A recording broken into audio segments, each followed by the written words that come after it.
Եվ վերջին հարց հերթական ողբերգությունը բանակում զինծառայողի դի է հայտնաբերվել, մենք այն ողբերգական օրերն ենք ապրում, որ լուրը եկավ, լուրը ֆիքսեցինք, անցանք առաջ,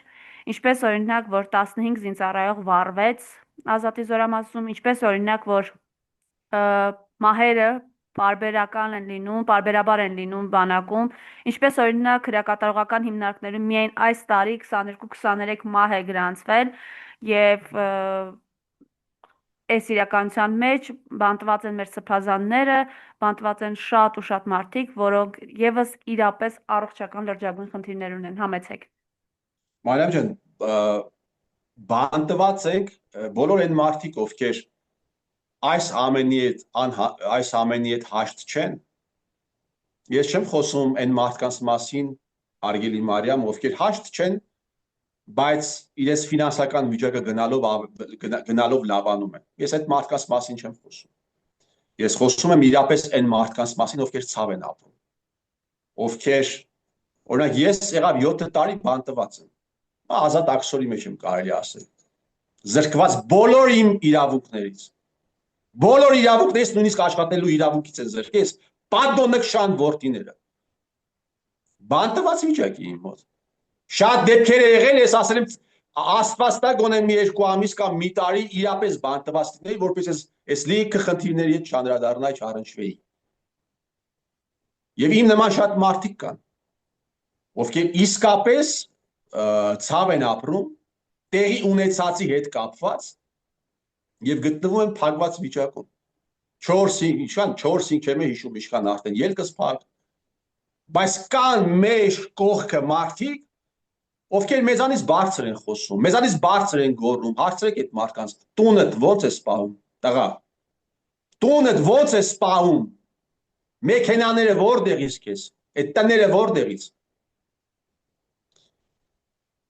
Բանտված ենք բոլորով, Մարիամ ջան, այն մարդկանցով, ովքեր հաշտ չեն։ Բանտված ենք, փակված ենք, չեմ ուզում ասել քաղաքական բանտարկյալներ ենք, որովհետև Հայաստանի Հանրապետությունում քաղաքականություն գոյություն չունի։ Պատանդարության մեջ ենք մենք գտնվում, այնպես ինչպես են 100-ից ավել զինվորականները, ինչքան ես գիտեմ, ըստ վկայությունների 400,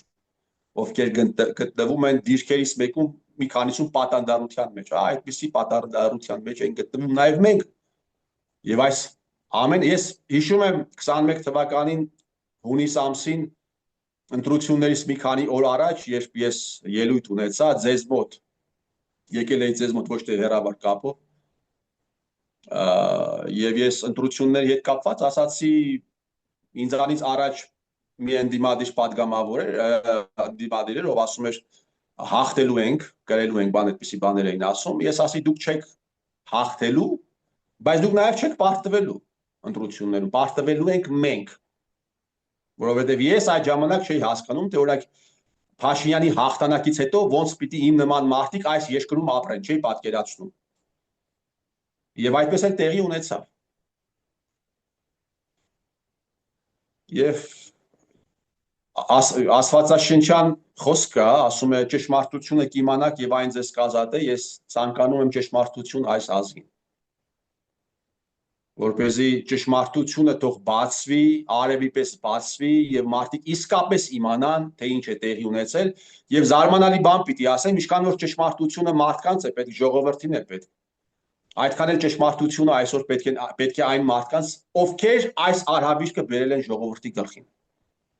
Որովհետև դա նաև իրենց է ազատություն տալու։ Իհարկե դա այդ ազատությունից հետո պետք է գա նաև հատուցման պահը, բայց դա նաև իրենց է պետք։ Ինչքան որ ժողովրդին է պետք, այդքան էլ հանցագործին է պետք, որպեսզի ինքը